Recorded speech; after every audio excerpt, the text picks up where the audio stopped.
आउज़ुबिल्लाहिमिनश्शैतानिर्रजीम बिस्मिल्लाहिर्रहमानिर्रहीम अस्सलामुअलैकुम। उम्मीद करता हूँ आप सब लोग खैरियत से होंगे, ठीक ठाक होंगे।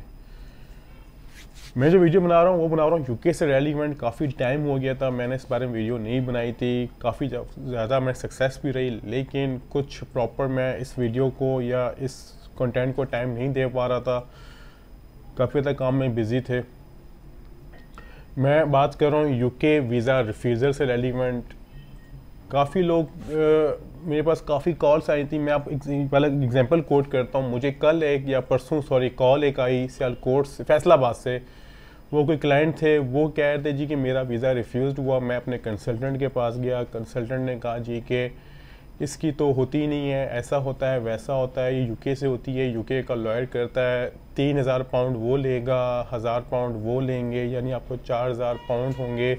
डन बेस पे आपका वीज़ा होगा, यानी आपका वीज़ा रिफ्यूज़ल के बाद डिनाई जो हुआ है वो अप्रूव हो जाएगा, इतनी फ़ीस लगेगी, तो फ़लाँ। तो मुझे कुछ समझ नहीं आ रही। तो मैंने कहा सर मैं आपको ज़्यादा टाइम नहीं लूँगा, हमारी यूट्यूब पे वीडियोज़ हैं, आप वो विज़िट करें, आपको इसमें मज़ीद मालूमात मिल जाएगी।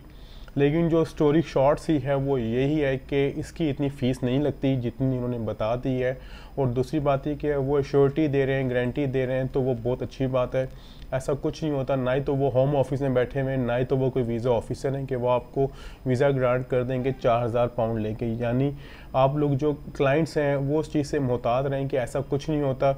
और दूसरी मज़े की बात यह है कि मुझे बताते हुए एक अच्छा भी लग रहा है और दुख भी हो रहा है। वो दुख ये हो रहा है कि जो मैंने इतना मेहनत करके अपना फॉर्मेट तैयार किया था अपील का, वो मार्केट में सर्कुलेट कर रहा है, यानी काफ़ी ज़्यादा कंसल्टेंट्स वो उसको यूटिलाइज़ कर रहे हैं।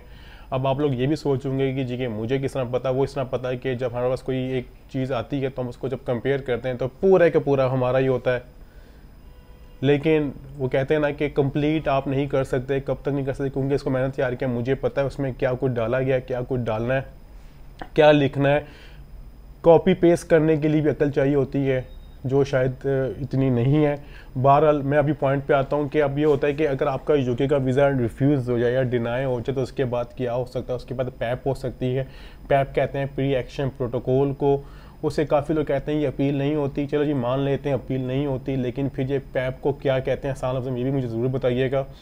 बहरहाल इसको आप जब आपका वीज़ा रिफ्यूज़ हो जाता है तो उसके नीचे लिखा हुआ होता है no right of appeal, no right of administrative review. बिल्कुल ऐसा ही है, ये सब पे होता है।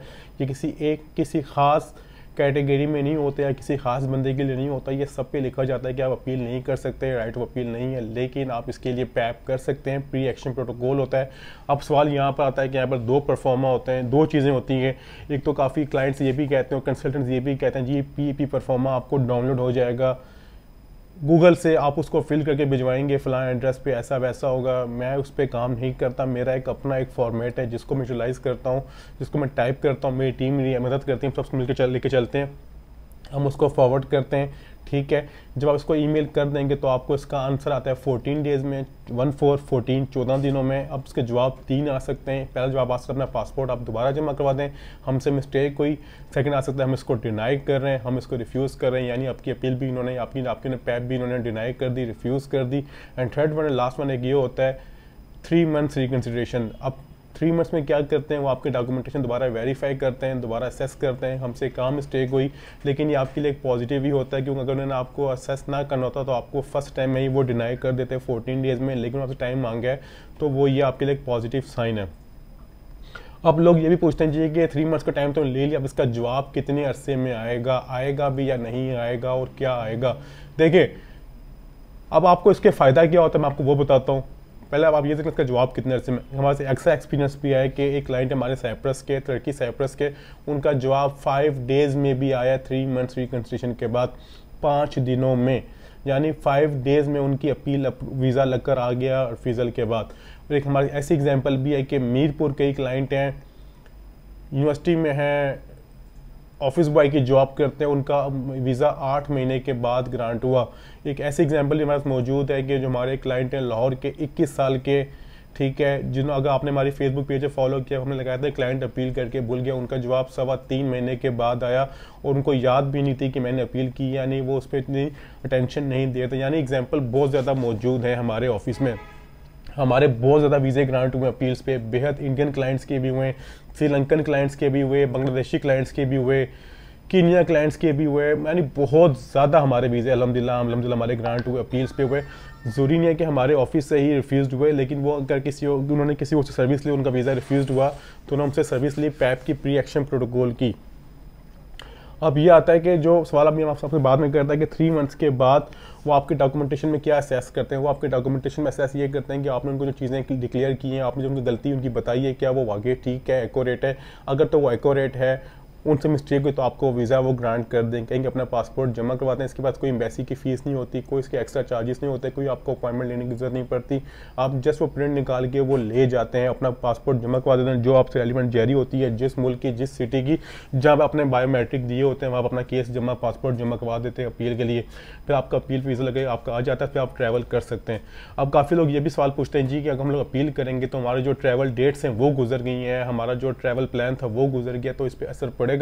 कोई असर नहीं पड़ेगा। आपको जिस दिन वीज़ा ग्रांट हुआ जाएगा उस दिन से आपके 6 मंथ स्टार्ट होंगे। 6 मंथ्स का जो भी वीज़ा आपने अप्लाई किया है, 6 मंथ्स का, 2 ईयर्स का, 5 ईयर्स का, 10 ईयर्स का, उसके मुताबिक आपका सब कुछ ग्रांट होगा। दूसरी बात यह है कि अब आप जो वीज़ा अप्लाई करते हैं तो आप कोशिश ये किया करें कि जो एप्लीकेशन फॉर्म होता है उसकी कॉपी अपने पास रखा करें, क्योंकि इससे ये फ़र्क पड़ता है। जब आप अपील के जाते हैं तो आपको कहते हैं वो कंसल्टेंट के पास है, कंसल्टेंट नहीं दे रहा, उसकी ईमेल आईडी का पासवर्ड नहीं दे रहा, चीज़ें कॉन्फिडेंशियल रख रहा है, तो आपके प्रॉपर्टी है उसको अपना पास एक्सेस रखा करें। बाकी मैं हमेशा अपनी वीडियो में हमेशा कहता हूँ, वीज़ा देना और ना देना वीज़ा ऑफिसर काम है, हम लोग कोशिश कर सकते हैं। बाकी दुआ में याद रखिएगा। आपको मैं बता दूं एंड पे ज़रूर कि जब आपका वीज़ा रिफ्यूज़ होता है, प्राइवेट अपील लाजमी रखते हैं, आप इसकी अपील करें। वीज़ा देना और ना देना वीज़ा ऑफिसर काम है। जो मेन चीज़ है बताना भूल के मैं आपको उसमें फ़ायदा क्या होता है। आपका फ़ायदा ये होता है कि जब अपील आप करते हैं, जब आप नेक्स्ट एप्लीकेशन करते हैं, तो जो आपके प्रीवियस रिविजल पॉइंट्स होते हैं वो सारे ऑटोमेटिकली क्लियर हो जाते हैं, जब अपनी आप पैप पे क्लियर कर सकते हैं। ज़रूरी नहीं कि आपकी पैप अप्रूव्ड हो, मैं आपको बात श्योरिटी से कह रहा हूँ, ऐसा ज़रूरी नहीं है कि आपकी अपील अप्रूव्ड हो, लेकिन वो आपको नेक्स्ट एप्लीकेशन में बहुत सपोर्ट करता है।